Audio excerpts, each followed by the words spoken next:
రెండో రోజు కూడా వివిధ కార్మిక సంఘాలు బంద్ లో పాల్గొన్నాయి.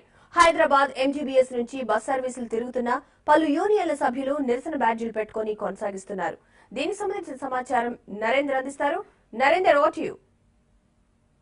దేశవ్యాప్తంగా కార్మిక లోకం కదం తొక్కిందని చెప్పవచ్చు. దాదాపు 2 రోజుల పాటు సార్వత్రిక సమ్మెలో పాల్గొంటారు. దాదాపు 11 డిమాండ్లు పరిష్కరించాలని కేంద్ర ప్రభుత్వం కార్మికుల పట్ల వ్యవహరిస్తున్న వ్యతిరేక విధానాల వల్ల ఈ 2 రోజుల పాటు సమ్మె దిగారు. అయితే దేశవ్యాప్తంగా కావచ్చు, రాష్ట్ర వ్యాప్తంగా కావచ్చు, కార్మిక సేవలకు మొత్తం అంతరాయం కలిగింది. ముఖ్యంగా నగరంలో చూసుకుంటే మొత్తం పౌరసులకు తీవ్ర అంతరాయం కలిగింది. ప్రస్తుతం ఇప్పుడు ఎంజీబీఎస్ బస్ స్టేషన్ లో ఉన్నాం. ఎంజీబీఎస్ బస్ స్టేషన్ లో అంటే ఆర్టీసీ కార్మికులు స్వచ్ఛందంగా ఈ సమ్మెలో పాల్గొంటున్నారు. అయితే ఎవరైతే విధులకు అంటే స్వచ్ఛందంగా విధులకు బహిష్కరించారో కొందరు మాత్రం బ్యాడ్జీలు ధరించి విధుల్లో పాల్గొంటున్నారు.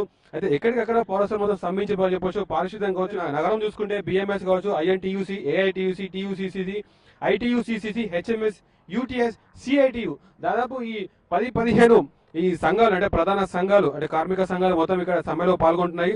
అయితే బ్యాంకు లావాదేవీలు 2 రోజులుగా మొత్తం స్తంభించిపోయి ఏటీఎంలలో దాదాపు నగరంలో చాలా ఏటీఎంలలో ఏదైతే జాతీయ బ్యాంకులు ఉన్నాయో జాతీయ బ్యాంకు ఏటీఎంలో మొత్తం దాదాపు అమౌంట్ రావడం లేదు. అంటే కేంద్ర ప్రభుత్వం స్పందించి ఈ కార్మికుల డిమాండ్ మొత్తం పరిష్కరించాలి. అసలు ఎందుకు ఈ విధంగా ప్రవర్తిస్తుందని చెప్పేసి వీళ్ళు ఒక కార్మికులు కావచ్చు, లేకపోతే సామాన్యులు కావచ్చు, మొత్తం అదే కేంద్ర రాష్ట్ర ప్రభుత్వాలపై మొత్తం తీవ్ర అసహనాన్ని వ్యక్తం చేస్తున్నాము. అయితే ఎక్కడికక్కడ తమ సేవలు నిలిచిపోయాయి. అయితే కొందరు మాత్రం స్వచ్ఛందంగా మాత్రం ఈ బంద్ లో పాల్గొన్నారు.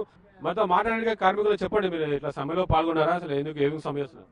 సమ్మెలో పాల్గొన్నాను.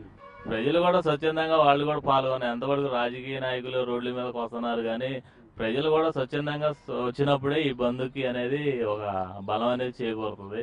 ప్రజలు ఎవరు ఇళ్లలో వాళ్ళు ఉన్నారు. ఇవాళ 100 రూపాయల లీటర్ డీజిల్ అయినా 200 రూపాయల పెట్రోల్ అయినా కానీ ప్రజలు ఆటోమేటిక్ కొంటారు. ఇంట్లో ఉండి ఎంత పెంచారని చెప్పి అంటమే కానీ ప్రజలు కూడా రోడ్డు మీదకి వచ్చి ధర్నా చేస్తే రాజకీయ నాయకులు చేసిన దానికి ఫలితం ఉంటది. నిత్యావసర ధరలు రోజు రోజుకు ఆకాశాన్ని అంటుతున్నాయి. ప్రజల్లో మార్పులు, ప్రజలు నిరసన తెలిపేంత వరకు కూడా ప్రభుత్వాలు దిగిరావు, అధికారులకు చైతన్యం రాదు, ప్రభుత్వంలో మేల్కొల్పు రాదు. అయితే మేము కార్మికులు ఎంత మాత్రం సమ్మె చేసినంత మాత్రం వీలు కాదు ప్రజల్లో మార్పుల వారు ఇక్కడ మనకు ఆర్టీసీ ఉద్యోగాలు చెప్తున్నారు.